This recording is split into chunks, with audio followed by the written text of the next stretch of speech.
Exor è un gruppo diciamo, internazionale oramai, perché come è stato detto abbiamo sedi qui a Verona, l'headquarter, sedi negli Stati Uniti, in Australia, Germania, India, eccetera. Quindi copriamo il territorio worldwide per diciamo, aiutare le aziende che fanno automazione industriale nell'ottimizzazione dei processi di produzione.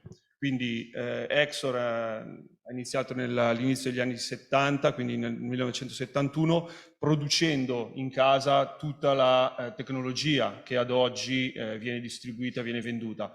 Tecnologia sia hardware che software, quindi Exor produce in casa tutto quello che gli serve per aiutare i clienti nell'automatizzazione dei processi industriali.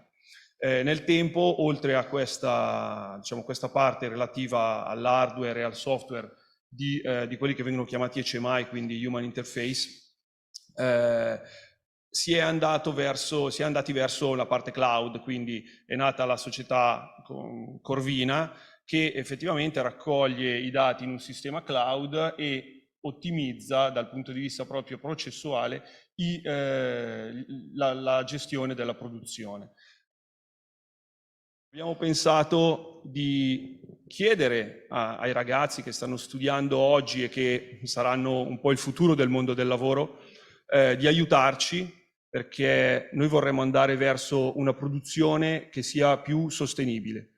Vuol dire, dateci una mano a creare un sistema che ci possa permettere a noi, che come Exor nella nostra sede produttiva qui di Verona utilizziamo i nostri sistemi, quindi la nostra produzione è ottimizzata utilizzando quello che noi produciamo, ci dia una mano a analizzare i dati dei prodotti che per noi sono uno scarto affinché vengano reinvestiti e reinventati come materia prima all'interno della nostra produzione e per tutti i clienti che utilizzano i nostri sistemi abbiano la stessa potenzialità. Quindi scarti che potrebbero essere buttati o lasciati in disparte possano rientrare in qualche modo o essere rivenduti ad aziende che magari per loro questi sono materia prima.